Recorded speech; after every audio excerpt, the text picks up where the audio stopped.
Aval. Thank you so much for sparing time on a Saturday morning. I know Saturday, Sundays are your off, but thank you so much for doing this for me and Story.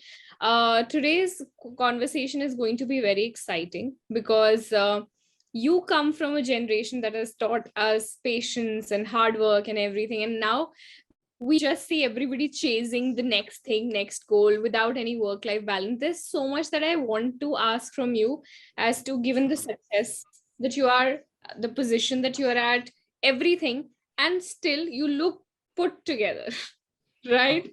So I want to know behind the scenes of being Aval.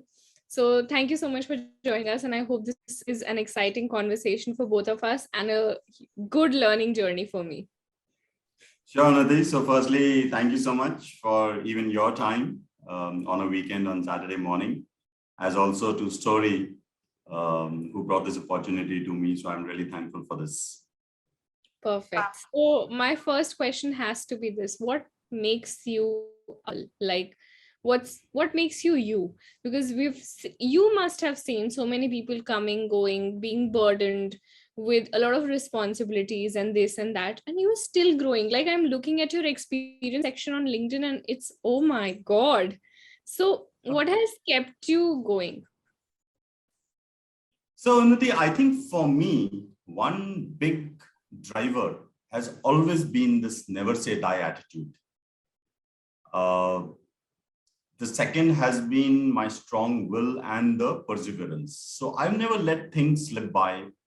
I've always held on to things that I'm passionate about, that I enjoy doing. And I've done a lot of things in my life. And today I can very proudly say, and I tell people that, and youngsters in my organization or a lot of my team members is, you try and give me anything, even if it is new, give it to me to do. And either I will know how to do it, or I will learn the tricks and I will excel in that field. So if you look at my journey, I've actually changed industries. I've changed my profiles. I've changed my environment a lot of times, and only with that belief that I can do anything. It's, you have to be confident. You have to literally catch the bull by the horn. And it is that go-getter attitude. If you don't have that never say die attitude, you will never be successful in life. That's my firm belief. And that's what makes me me. Wow, amazing. And because I've seen you changing so many profiles and so many jobs and still doing and being the best at what you're doing, I want you to tell our audience, how was this switch? Like you graduated and everything, and then what happened? Like just a brief timeline so that everybody can understand what you and I are coming from, like what I've read and what you've experienced. Okay, so you want to start my journey from college? Yeah. Okay. Okay, so I graduated from the Delhi University, and a whole lot of my classmates, we did our history honors. We wanted to make an attempt at the administrative services, and some of my friends did and were successful, and they're high-flying officers in the administrative cadre. Some of them went on to become lawyers, and they're practicing lawyers at the Delhi High Court and so on. And I decided to take a jump and join the Indian Army. And so the moment I finished my college, I joined the Army. I trained at the Indian Military Academy, did well in my academy, joined an arm of my own choice, which was the Armored Corps. And I got commissioned into one of the very prestigious armored regiments.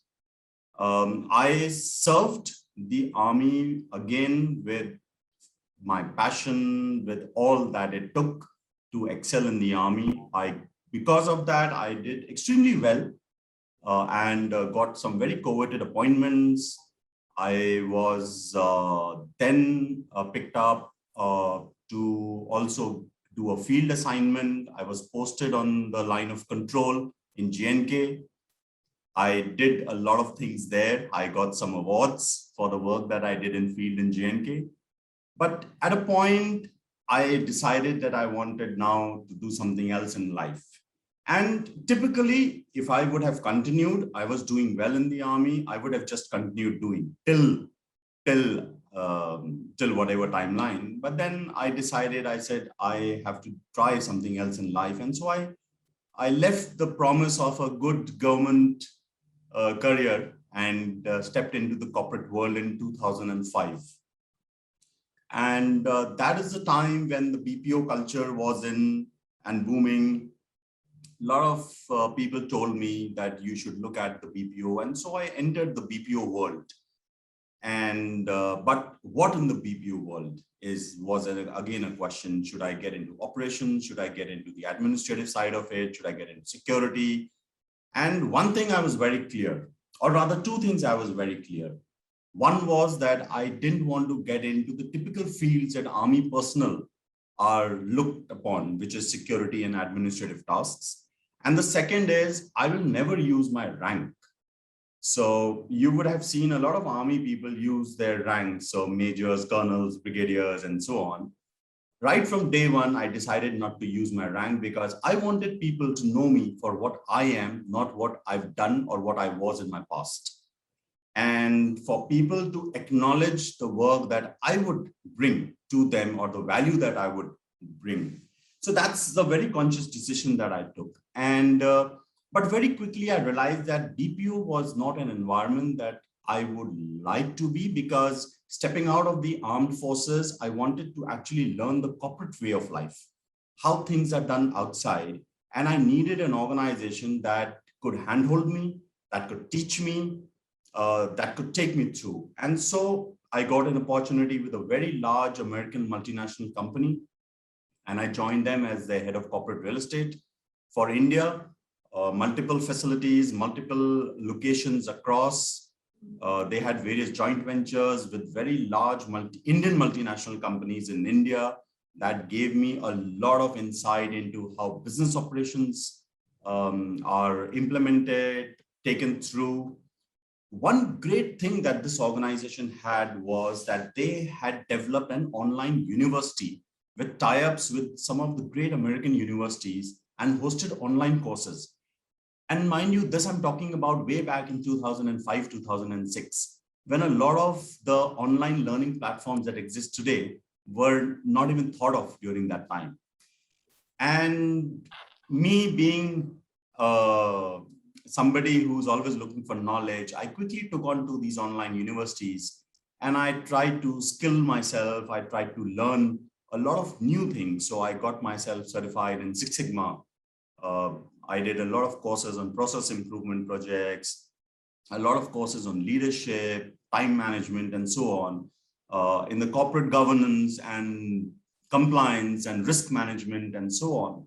And that gave me a very different perspective. But fast forwarding 4.5 years, I again took a plunge and joined another American major, a company in one of the leaders in the real estate industry, in real estate consulting industry. I joined them to head their supply chain and procurement and restructure, literally a greenfield project, build up the entire capability of procurement and supply chain within that organization. And over the number of years, I quickly moved from just managing one large client of theirs to all the clients across the Asia region. And that was a fantastic journey, great learning opportunity. Again, that put me right in the face of clients, got me to talk to clients, interact with them, learn a lot of things. And while I was there, one thought that came to my mind was, at that point in time, and this was around 2014-15, the world was moving towards technology adoption. What could we do in the facilities management, real estate space, where we could bring in technology that simplified the lives of our clients and ourselves also in the run? So I worked on technology and built a great platform to provide goods and services to our clients through technology adoption. And I built an e-commerce platform for the real estate. I ran that as a separate business for almost 2 years. And that got me thinking of, why can't I do that for myself? And so I stepped out of that organization and became an entrepreneur and built my own brand, created my own niche, and scaled up that business in 2 years. With my connects and the goodwill of some of my previous clients who quickly came and adopted my platform, I was able to scale up very quickly. But 2 years down the line, I realized that I needed more funding, I needed investment, I needed more partners, and I started looking around. Unfortunately, I couldn't crack the so-called the funding cycle, but literally towards the end, when I was losing heart, there was an investor who came along, as passionate, equally responsive as I was, and he wanted to buy the company out. He liked the business model, he liked the ideas that I had, he liked the team and the client base that I had built, the business that I had built, and he wanted to buy out the company, but keep me on board as a CEO. But at that point, I decided again to move on to do something else, and a completely different ecosystem, a completely different world. I moved from Delhi to Bangalore and joined one of the biggest real estate players there in Bangalore. They were looking at integrating and expanding their IFM, the facility management footprint, bringing collaborative efforts in procurement and supply chain, and so on. So I came on board. Unfortunately, this was towards the end of 2019, 2020. We all know COVID came in, disrupted the whole businesses, disrupted a lot of things. And we were all sitting at home. My family was in Delhi, I was in Bangalore. And so at the end of it, after about a year and 3 months or so, I decided to move back to Delhi. And fortunate again to get an opportunity with again a multinational company where I'm today, to be the country head and managing director for this organization for India. And so that's in a nutshell my life, my journey, right through college to where I'm today. Been a very, very exciting journey, great learning, great experiences, and something that I love to share with people. Wow. And all this while, because I can never imagine changing so many industries, career choices and everything, and getting full-fledged support of the people I am with. So was there any point where you thought, okay, my family would now question this? Or was there any point when you felt you were not supported enough? No, fortunately for me, I think my wife has been a great supporter. And my kids, so I have 2 kids, again, they've always been out and supported me. And also the fact that they've seen me, how confident I've always been. So I've never been on shaky ground. I've never have that skepticism in me that, will I make it? What will happen? Will I be successful? I've always had this feeling from inside, whatever I do, I know I will be successful. So it's always been this positive affirmation. It's always been this positive thoughts that I've let out into the atmosphere, the stratosphere, the world, and say that, look, Aval is going to do it. And that's about it. And my family's been always at my back, right from the days of the army, when I just announced to my wife that, look, I've decided to leave the army. And she didn't even flinch. She said, okay, if that's what you want to do, I'm fine. I'm with you. And bang on. And every change that I've made, it's been simply that is one question from my wife. Are you sure? And I'm always like, yes, I am. Okay, go and do it. And it's always been like that. I think at the back of the mind, it's also helped me because my wife has also been a career woman. And she's also been out. And so it's rather than just being one pillar, we're 2 pillars holding fort. Correct. And so that's also in a way helped that, okay, even if 1% I were to stumble, I were to fall, she's still holding the fort and she's there. And I can pick myself up and go again. But fortunately, we've had great careers. So my wife is a journalist, and yeah, so between us, I think it's been a great journey. So wow. And This is so out of context, but did you meet her like in an arranged system or otherwise? Because now I'm just intrigued, because I completely understand how difficult it would have been for her um to, deal with all this and everything. And then and you go through a lot of mental pressure also, both of the people who are involved, that if the career is changing, stress levels changing, then so many things changing around. So yeah, but okay, you can answer that offline. No, actually, it's a very, very interesting story, Wow. and one that I love to share. Not too many people, though, know of it. But when I was in the army, and this was way back early 90s, um, and I was posted in the field. That time, there were no mobile phones, there was no electronic mode of communication. So you could only write letters. And I was sitting high up in snow on my post, and I would write a letter. By the time it would come to the base camp, and then by the time it would reach home to my wife in Delhi, it would easily be a month or two gone. And by the time she would reply and the letter would reach me, you're looking at anywhere between average 3 months. Now, when I would read the letter, I would obviously not remember the context of what I had written and what she's replied. And so it would be like she's definitely replying to my letter, but I would not know what is the context. So she was still a journalist, and she was in television, and she decided to join a news show, and she anchored a news show on television. And that was the way that she would communicate to me in some indirect manner. And I would get a chance to see her every day in the morning, because up there, we would put a pole with some little aluminium thing on top, rig up something, and watch Doordarshan. And she actually joined Doordarshan so that I could watch her every morning. So that was Wow. such Wow. a story. And my men would know, and they would make sure that I'm awake, I'm in the post. They would rig up my television, start the generator, make sure that the television is on, because this show would come early in the morning, around 6:37 in the morning. And they would tell me that Saab, Mem Saab is on TV, so you need to get up and you need to watch Wow, her.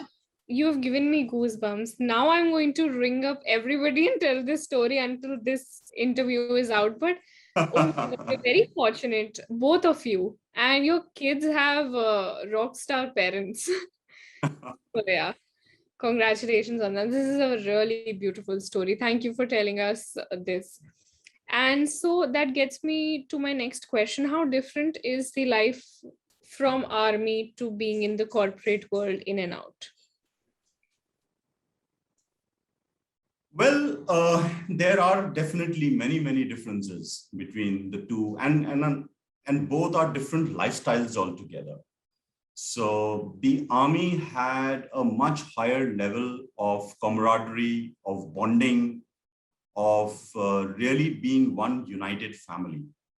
Mhm. And any time of the day or the night, if somebody had a problem, the entire regiment or the company would be standing by.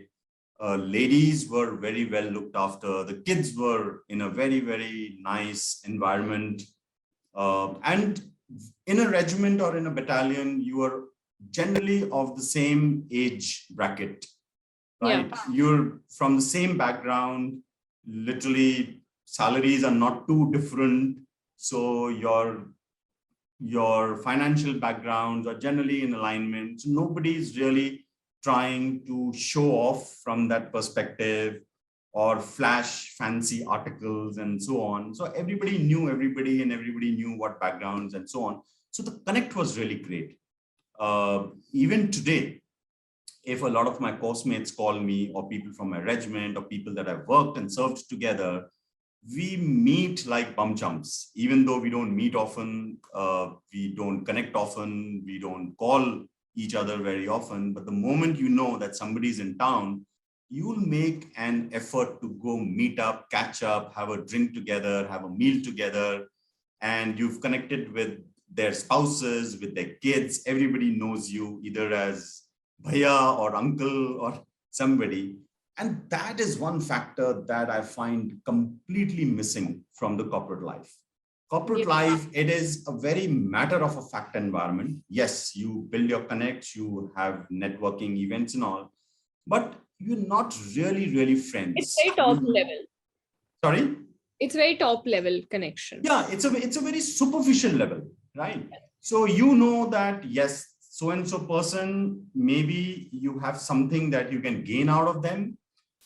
So you will connect with them, you will network with people who you feel can bring some benefit to you, some value to you, or maybe today or in the future. So everything is with that perspective or that relevance, and it's not really the true bonding. Also, I'm saying that it's not that it doesn't happen at all. There are people who truly believe, who truly become friends. But that's very less. But it's very less. It's not that if say somebody were to be ill, for example, a lot of people from your company would suddenly land up. They will bring in food, they will care for you, they will do things that maybe to really look after you, take care of you. That used to happen a lot in the army. That's the bonding, the culture that armies build upon. That's a camaraderie that the armies build upon. But that's not there in the corporate world. So that's one big miss.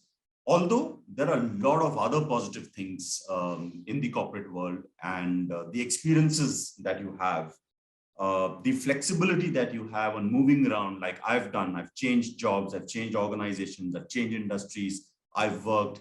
People have accepted that fact. People have been confident with my background that I can deliver. I've led people based on my experiences. And so that's a great thing that has happened.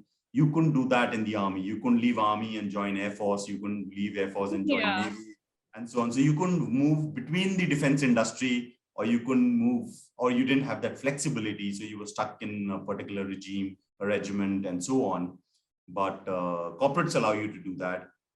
Mobile, and not just nationally, but you could have assignments internationally. So that's a big benefit there. Okay, all right. And so how does your day look like now as the executive director heading the India team and everything? How is your day like? So most of the days are pretty challenging, if you ask me.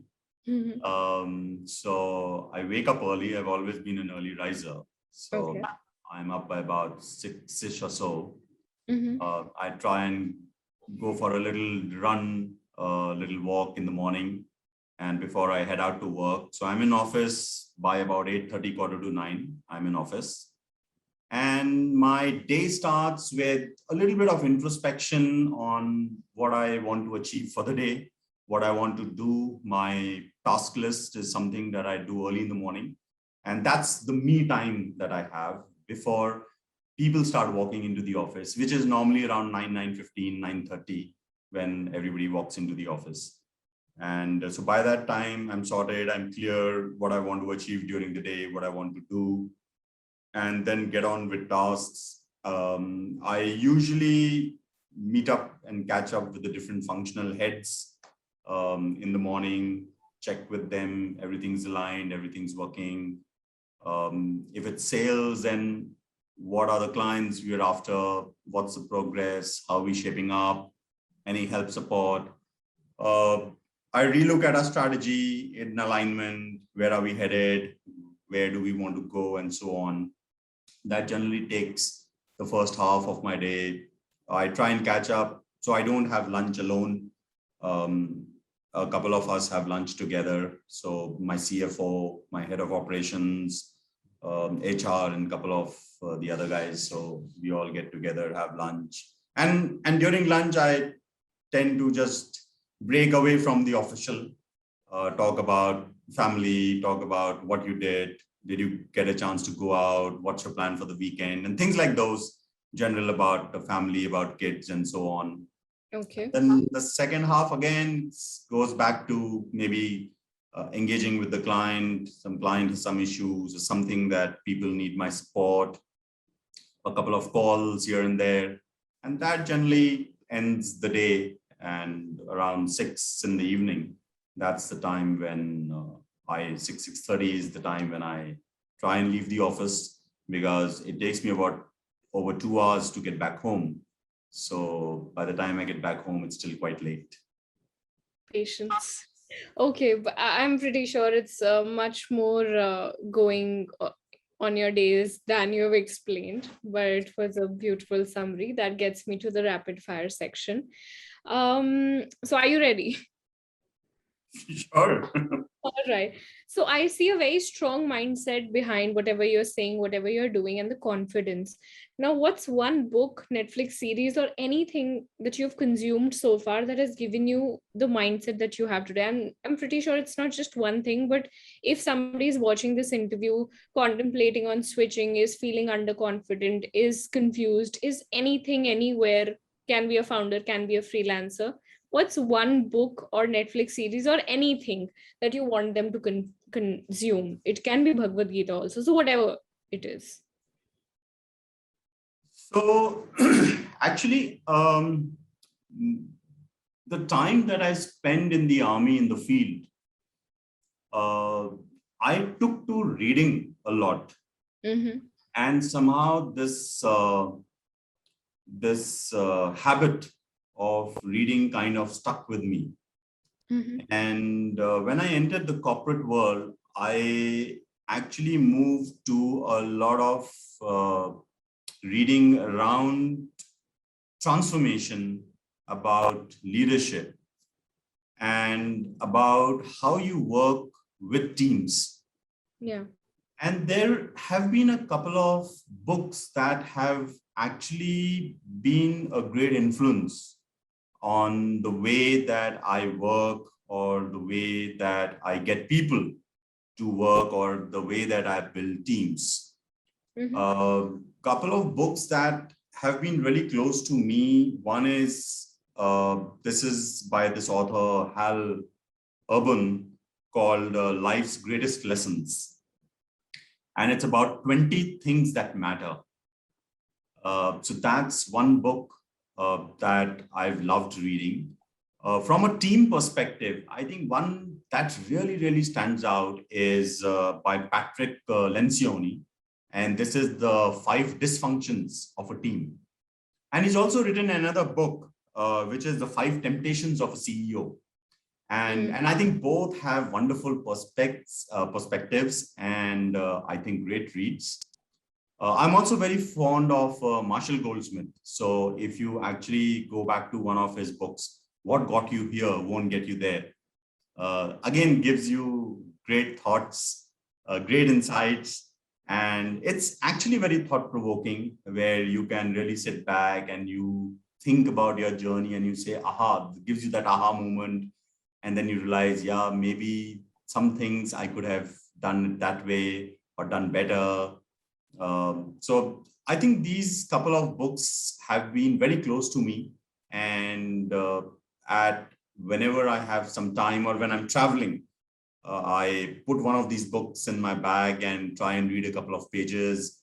It brings back some of the lessons. And I normally am in the habit of marking.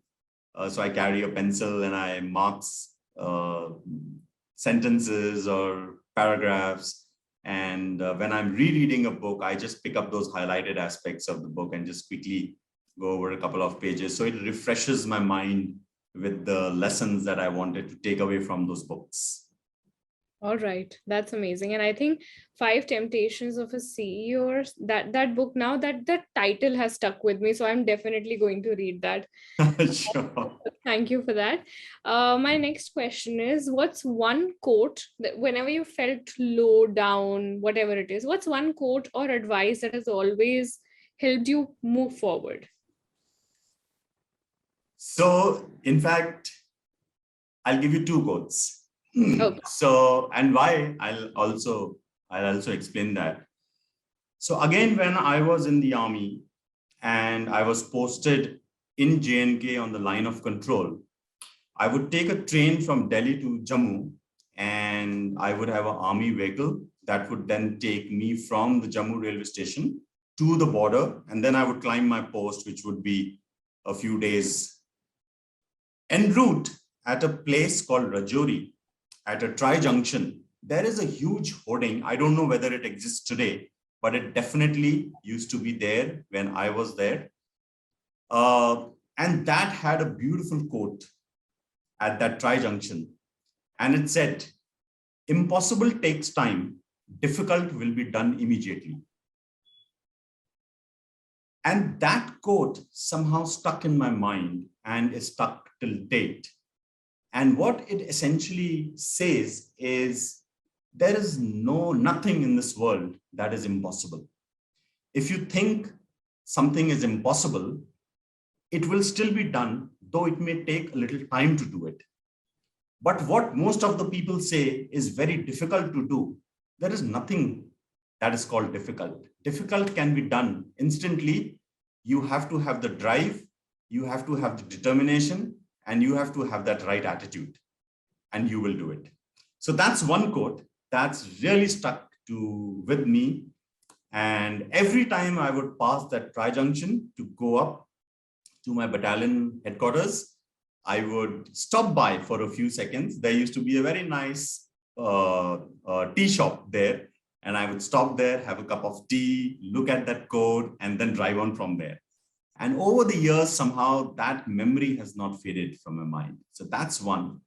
The second quote is, and it's something that is my WhatsApp status. That's something that that I put out, and it's been stuck again with me for a large number of years. And it goes like this: life is a bitch, and then you die. And it's about, you try and do so many things. You have upheavals in life, you have disappointments in life, you have experiences in life. You try and be the best you can be out there. You spend your entire life as a journey, gaining experiences, sharing experiences, learning. And at the end of it, you die. So all that you've done through life goes away in a whiff. What you will leave behind is what the people that you build a network with, your family, your close friends, your relatives, will live by or will remember you by. So it's not about what I've learned and I want to keep it with me. If you don't share it, if you don't be that sounding board, or if you don't resonate and give it back to the community, to the environment, to the people who are connected with you, it's all worthless, because at the end of it, you just die. So this is another thing that I read many, many years ago somewhere, and it just stuck with me.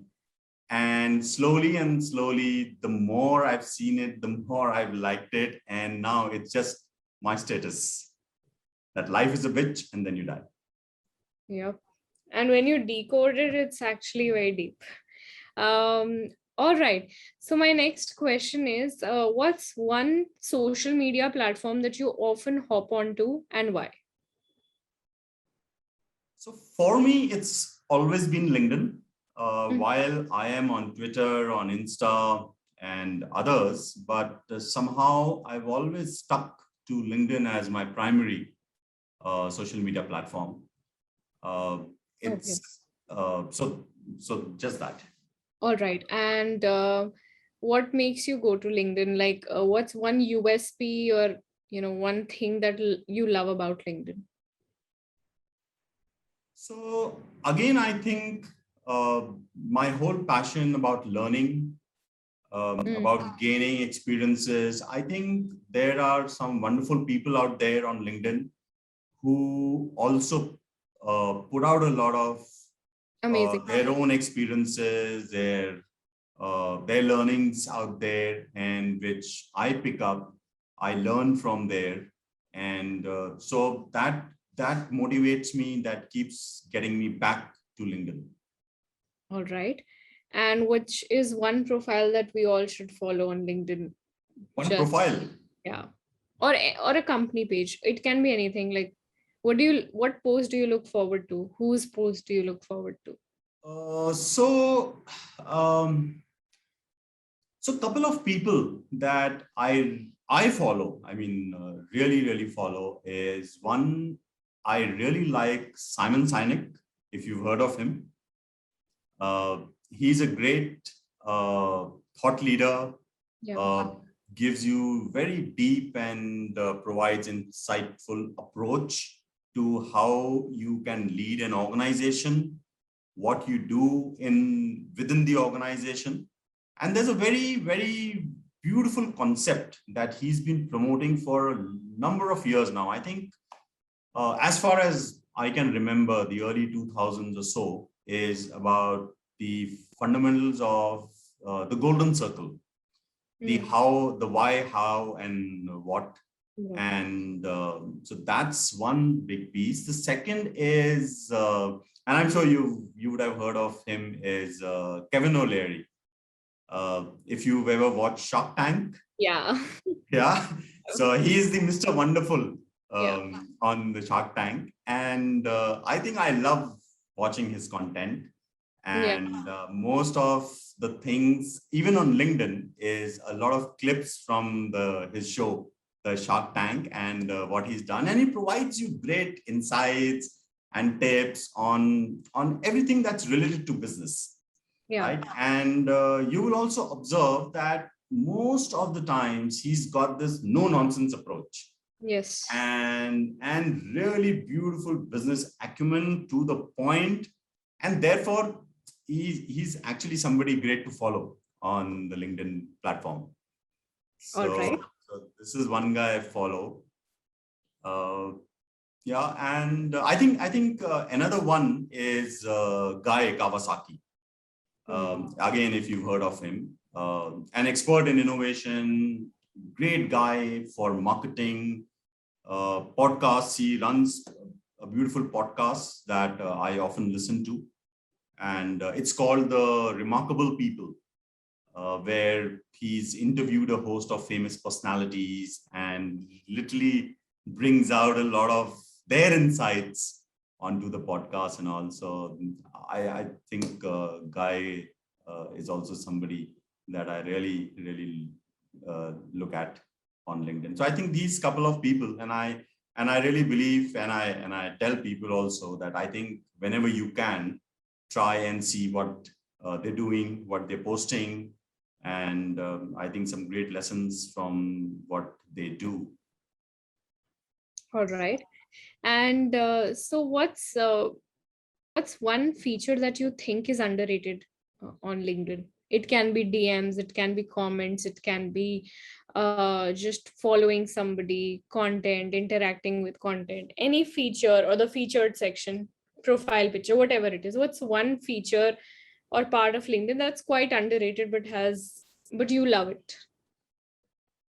So I don't know if I love it, but I think that you have something called the features section, obviously. And although I've also not really got into it and used it to promote or to kind of create a benchmark there, but I think that's one place that as I move along in the future, I would really like to see how I can utilize that section. I've seen people who posted video logs, who've posted video features, who've put up a lot of other things around this feature section. But I've never really put up or focused on that kind of section. And so I think, in my view, that's something that, and I know a lot of my peers and a lot of people that I know have also not been there. But I somewhere feel that that could be better utilized, that section. And it's just putting a mind to it and looking at a way of doing it. All right. And one last question before we end this session is one networking tip that you want to give to anybody who's watching this right now, because you've networked a lot clearly in your life. Okay. So I think the first, even before you network, I think you should answer that question of why you want to network. Mhm. Is it for building a bond, to gain something out of that? Or is it to learn, share Mhm. experiences? What is it that you're looking for when you want to get out and network, right? Yeah. And that will actually determine how you should go about it. Uh, in my perspective, for me, if I were to say I want to be looked at as somebody who's an expert in my field, in my domain, I Mhm. want to be seen as an advisor or an expert or an influencer, then I would like to collaborate and network with similar minded people, industry, thought leaders, and so on. I would not go off tangent, literally. So pick up themes. If it's technology, what in technology? Technology, again, is a very broad-based subject. If it's leadership, what specific attributes of leadership? If it's business transformation, then what aspects of that business transformation? And then be true to that, what you're doing. So if you're connecting with people, be true to them. Don't connect because you want to only purely gain something out of that relationship. It has to be built on a collaborative bond. You have to also invest time and effort into building that relationship. Yeah. So don't make it just a one-way journey that I would network and I would only gain, but also look at what you can give. And when the other person also sees value in that relationship is when you will form deeper bonds and more network. Got it. That's actually very beautiful, given that now we just hit on a software, send 100 emails in a go, no personalization, connecting on LinkedIn with meaningless first messages. This goes a long way. Hyper personalization, knowing what your intent is, and knowing how the other person can also benefit from this collaboration or this networking thing. That's very Sure. important. Thank you for these tips. And the entire interview was very enlightening in so many personal and professional reasons. Thank you so much for coming here and joining us. I have certainly learned a lot, and I'm looking forward to you launching a book someday. Uh, Sure. your story is really book worthy. So something that I don't tell people again, Unnati, is I'm in the midst of writing my book. I I can Um, get that. You are a storyteller and also you have those kinds of experiences, right? I'll never forget the quote that you've said. And I take a lot of interviews, but I certainly don't remember all the quotes that I hear. But then both the quotes were have stuck with me, and that Rajori thing. Now that story has stuck with me, and I'm pretty sure if this all comes out in a form of a book, people will remember it always. sure, sure. So I yeah. hope so. So maybe sometimes next year you'll see a book Sure, soon. sure. And looking forward to reading it. Sure. All right. I'll Have a send you a copy definitely. absolutely. And now I'll be behind your life next year to talk to me about the book and everything. But it's actually worth it. From somebody who's in the army and then because I have people in my life who had made this switch and were not very successful in making that switch. From so they were into Navy and then they went to corporate, and things were so different. The decorum, the corporate culture, the politics, and everything was so different for them that they had finally given up and went to the seas again. So I completely understand how difficult that switch is, and hence I was very sympathetic towards your wife because I know what the other person also goes through, whoever is in your touch, be your wife, family, friend, anybody.